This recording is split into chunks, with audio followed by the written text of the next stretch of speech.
तमें कौन एका राजूबाबू बोहू माँ आसीनी भाग्य थिले गीतमा भली स्त्री मिले राजूबाबू आपण रोग शଯ୍या पड़ा बेले केते जे कष्ट से करिछि मु तार मुख साक्षी 12 ओषा 13 व्रत आरंभ करी केते पूजा केते उपवास केते मानसिक से करिछि तारी आकुल काकुति मिनती रे पथर देवता भी तली जाइछि आ सेई प्रार्थना रे आपण आज नुआ जीवन पाइछंती।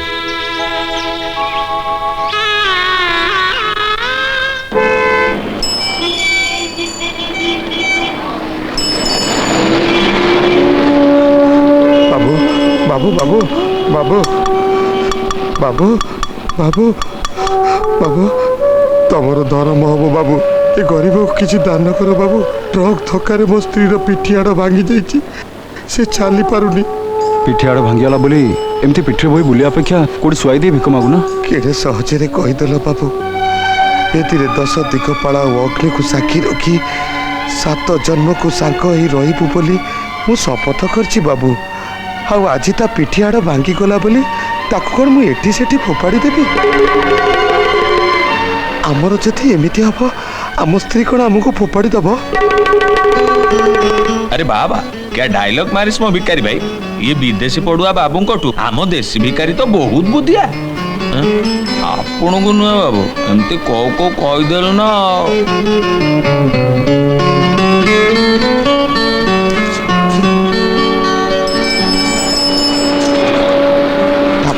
मंगल करतु बाबू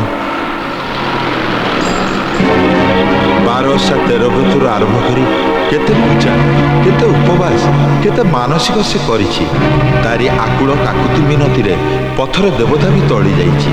आउ सेई प्रार्थना रे आपण आज नुआ जीवन पाइछंती। बेदी रे 10 दिगपाल आउ अग्नि को साक्षी रखी 7 जन्म को सांग ही रही बोली मु शपथ करछि बाबू आज ता पिठियाड़ भांगी गला बोली मु कौन ताकू एठी सेठी फोपाड़ी देवी आमर जदि एमिति हब आम स्त्री कौन आमको फोपाड़ी दब। भूल मु बुझुनी सर भूल बुझुचे समाज मो भौड़ी एमती गोटे एग्रीमेंट करी पाई बोली भिखारी आरंभ करी फेरी वाला पर्यटन ताको कदर्य कथा कहते सर सर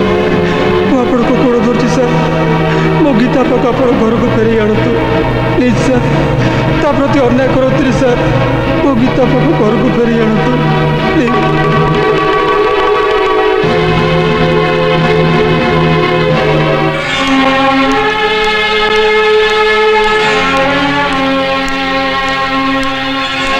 डैडी मो गीता मत दरकार डैडी आपन तो फेरे आणतु फेरे आनिबी कौन एथर मासिक एग्रीमेंट करू ताको फेरे आनिबा कौन दरकार ता संगे तो एग्रीमेंट सर जाइछि सुन कहबू जदि आम ऑफिस से गोटे टाइपिस्ट अछि बाहाइनी ता संगे तो बाहागर प्रस्ताव पके देबी डैडी गीता परी तार किछि समस्या नहीं बुझिलु एथर गोटे काम करबा मासिकिया एग्रीमेंट करबा आ 12 मास रे 12टा बो घर को आनिबा। डैडी थाउ थाउ बाबू थाउ मला सापटा को काहे की मारुचंती बुझु रामू एई पापीटार सेवा करी गीता ता देहरे नुआ जीवन देई ता निज जीवन से पानी छड़े देला हेले बाबू ए बाबू बदलदार नहीं डैडी